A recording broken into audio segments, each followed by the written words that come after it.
Hello, brothers and sisters. It's time to practice our logic learning. So I'll go ahead and, as is our tradition, build one program from the reading this week. So I'll go ahead and build this program.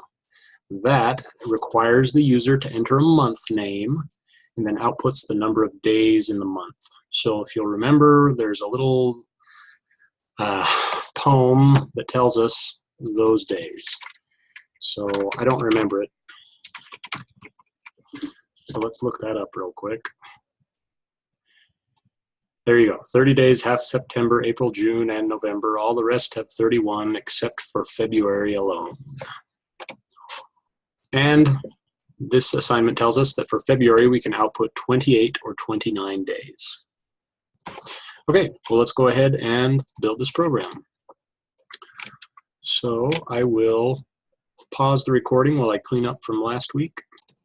Okay, I've got our program cleaned up and ready to go. So we're going to write this as if we hadn't learned the week 7 lesson, and then we will refactor it using principles of week 7.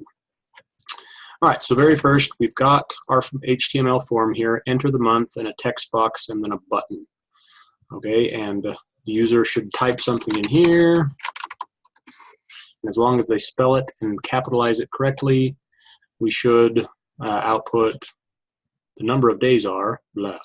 Okay, hopefully by now you can see that most of our programs need a document.getElementById and grab a value, and then another one that posts the results to an inner HTML.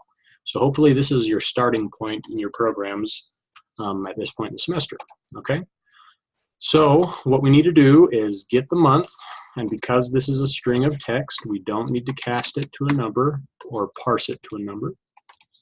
All right, so here we have the month. Okay, and let's create a variable to store our result. Now, I said we were going to write this as if it was still week 6 and we hadn't learned our week 7 lesson yet. So very first, we're going to say if the month is equal to January, then the result is going to be 31 days. Okay, let's make sure that this works the way we expect it to. 31 days, perfect. Okay, now we're going to do it the hard way. I'm going to come in here and I'm going to say if the month is equal to February, I'm going to say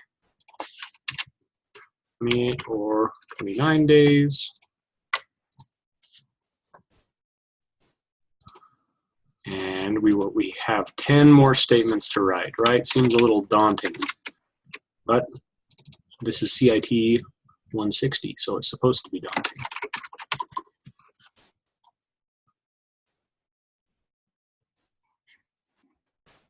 I will spare you here and I will pause the recording. Okay, I have now typed out an if statement for every month. And man, this is a long, repetitive program, right? We can see here that we have an if statement for every month. And we really only have 3 different results. It's either going to be 28 or 29 days, or it's going to be 30 days, or it's going to be 31 days, right? But we have accomplished this in like almost 60 lines of code. So let's save and make sure that it's all what we expect. Okay, 30 days, half September, April, June, and November. All the rest have 31. Okay, so there we are. Except February alone, 28 or 29 days. Okay, so this is how we would write it if it was week 6, right? We know about if statements. Maybe we would have made this an if-else if statement. Maybe we could have made it a switch statement. But knowing what we have learned just in week 6, it still would have been a very long chain of commands, okay? So when we learned chapter 7, we learned about Boolean operators. So now we can, instead of asking the computer to make many very simple decisions, we're going to ask the computer to make a few more complex decisions. Okay, and we're going to do this by using the Boolean operators from the Chapter 7 reading. Okay, as I said, there are really only 3 cases here. It's either going to be 28 or 29 days, 30 days, or 31 days. Okay, so let's go ahead and use our Boolean operators to shorten up our program a little bit. So I'm going to use the Boolean operator OR. Okay, and I'm going to write an OR statement for everything that should have 31 days. So rather than having lots of if statements for the months with 31 days, I'm going to have one if statement for the months that have 31 days. And I'm going to chain them together by using OR statements. Right? Notice that I have to repeat the reference to the variable over and over again. I'm asking, is the month January or is the month March?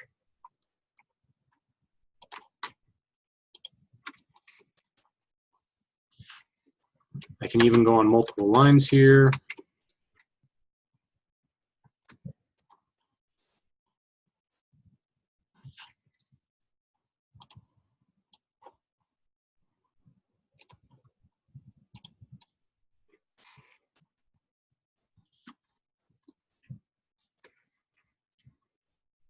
I could even line it up to make it look nice and pretty.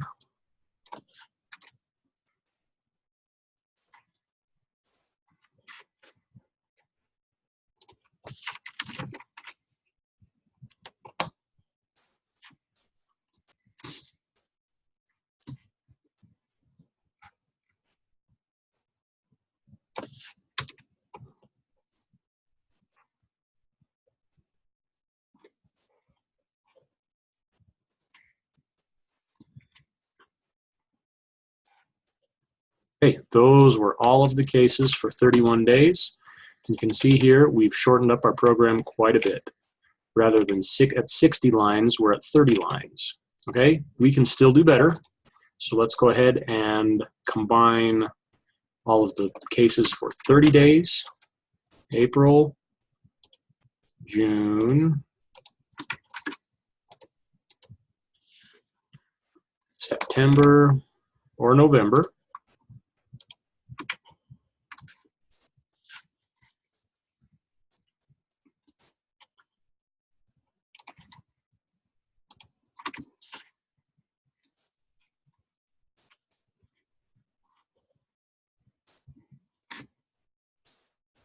Okay, now we have 3 cases. Now we're down to about 16 lines rather than the 60 that we were in, all thanks to these Boolean operators. So let's go ahead, save, make sure that we're all good. January, we're expecting 31. February should be 28 or 29. March should be 31. April should be 30. Okay, there we go. So you can see here we've used Boolean operators to shorten up our program. Rather than lots of simple questions, we're making the computer ask 3 more complex questions. Okay, that is an example of how you would use Boolean operators. I hope it was helpful.